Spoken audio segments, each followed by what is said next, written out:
എളുപ്പത്തിലൊരു തൈര് സാദായാലോ അതിനായിട്ട് നന്നായിട്ട് വേവിച്ച റൈസ് ഒന്ന് ഉടച്ചെടുക്കുന്നുണ്ട്. അതിലോട്ട് നല്ല തണുത്ത പാലാണ് വയ്ക്കുന്നത്. അതൊഴിച്ച് നന്നായിട്ട് മിക്സ് ചെയ്തതിന് ശേഷം ഒരു 2-3 സ്പൂൺ തൈര് ഇടുന്നുണ്ട്. അത് നന്നായിട്ട് മിക്സ് ചെയ്തിട്ട് ആവശ്യത്തിന് ഉപ്പിടുക. പിന്നെ ഇഞ്ചി, പച്ചമുളക്, ഗ്രേറ്റ് ചെയ്ത ക്യാരറ്റ് ഇതെല്ലാം കൂടി ഇട്ട് നന്നായിട്ട് മിക്സ് ചെയ്യുക. ഈ ഇഞ്ചി പച്ചമുളക് നിങ്ങൾ വേണേൽ ചെറുതായിട്ട് കട്ട് ചെയ്തിട്ട് ഇടാം കേട്ടോ. ഞാൻ മോന് സ്കൂളിൽ കൊടുക്കുന്നതുകൊണ്ടാണ് കുറച്ച് ലോങ് ആയിട്ട് കട്ട് ചെയ്തത്. പിന്നെ കുറച്ച് അനാർ ഇടുന്നുണ്ട്. ഇതെല്ലാം കൂടെ നന്നായിട്ട് മിക്സ് ചെയ്ത് വെക്കുക. മിക്സ് ചെയ്തതിന് ശേഷം നമ്മൾ ഇതിലോട്ടൊരു താളിപ്പ് റെഡിയാക്കുന്നുണ്ട്. ഞാൻ ഗീ വെച്ചാണ് താളിപ്പ് റെഡിയാക്കുന്നത്.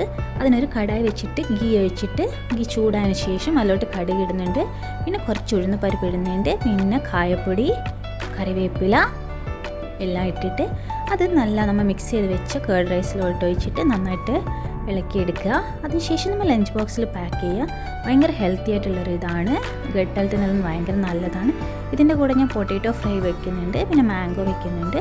നിങ്ങൾ ട്രൈ ചെയ്ത് നോക്കിയിട്ട് കമൻറ്റ് ചെയ്യണേ.